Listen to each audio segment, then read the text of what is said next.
After losing his wife to a long illness, Zack found hope again in a small dog named Finn.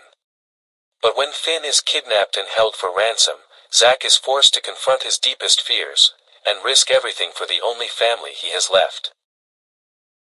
My name is Zack Murphy. I am 57. I live in a small town in Missouri, where I own a furniture business. It all started as a small workshop where I restored wood. Everything from vintage sideboards to modern beds. It was honest work, sometimes unprofitable, but it always helped me stay afloat. Over time, it grew into a large factory with over 100 employees. It seemed that life was finally getting better. My wife and I wanted for nothing, raised 2 sons and enjoyed life.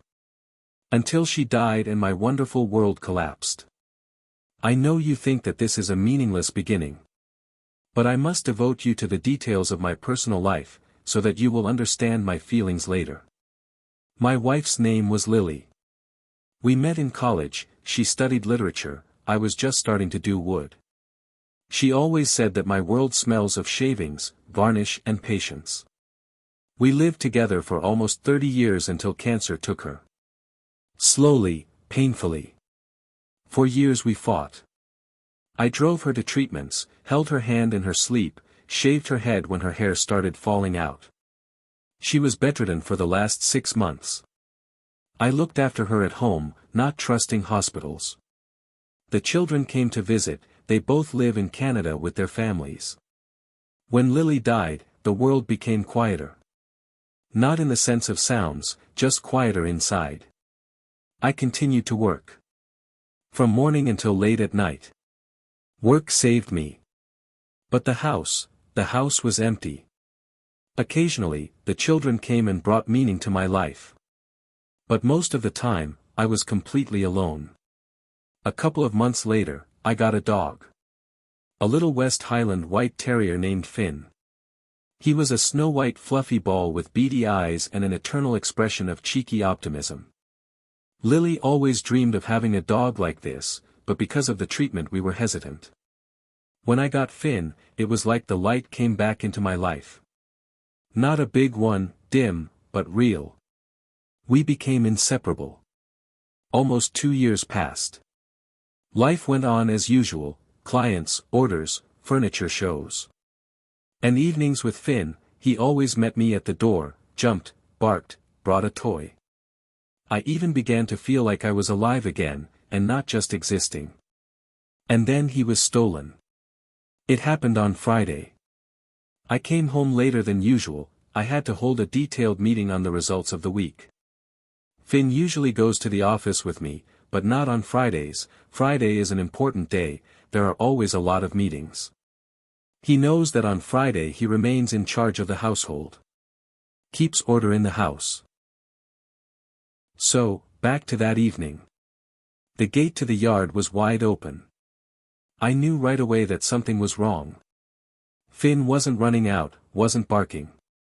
He always noticed my BMW first. I walked around the entire house, then the block. I called him.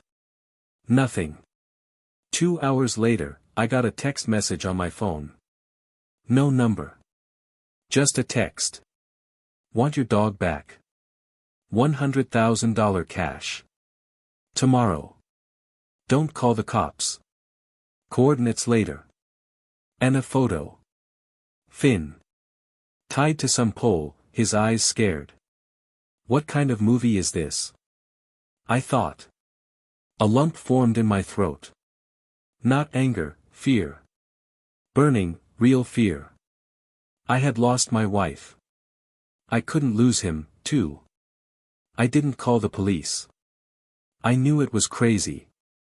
But they wrote clearly. And Finn was with them. That's a lot of money. But he's my best friend. How much money would you give for a dog? Or for a friend? I collected the money. Almost everything I had in my account. Most of the money is always in circulation in business and it is not so easy to withdraw it in the next hour. The next morning I received the coordinates, an old warehouse on the edge of the city, behind the industrial zone. I must say that I did not sleep that night. My hands were shaking. I did not understand whether this was happening in reality. I arrived a little earlier. I took a small GPS tracker with me.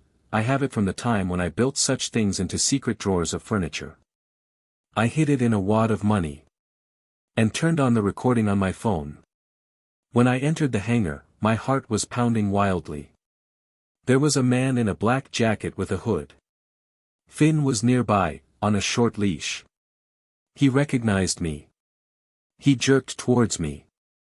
I also took a step, but the man raised his hand. Money. Quickly. I threw him the package. He checked it. He nodded. Take it and get out. I picked up Finn. He was shaking. I felt relieved. I didn't feel sorry for the money. I was glad that my friend was okay. But right after that I went to my friend, he's a police investigator.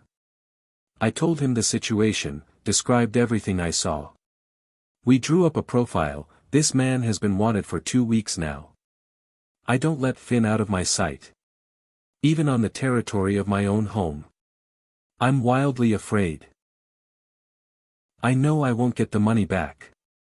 But I sincerely want these people to be held accountable, and I will do everything in my power. What would you do in my place? Would you call the cops before handing over the reward and thereby put the dog at risk? I have no doubt. I just want to know what you would do in my place. Maybe someone has encountered something similar. I want to warn everyone, do not neglect the safety measures for your pets. It is so painful to realize that your friend is in danger and you cannot help him. Now Finn has a GPS collar. And I began to work less in the evenings. I realized that you cannot live in the shadow of loss again. You need to live with those who are close.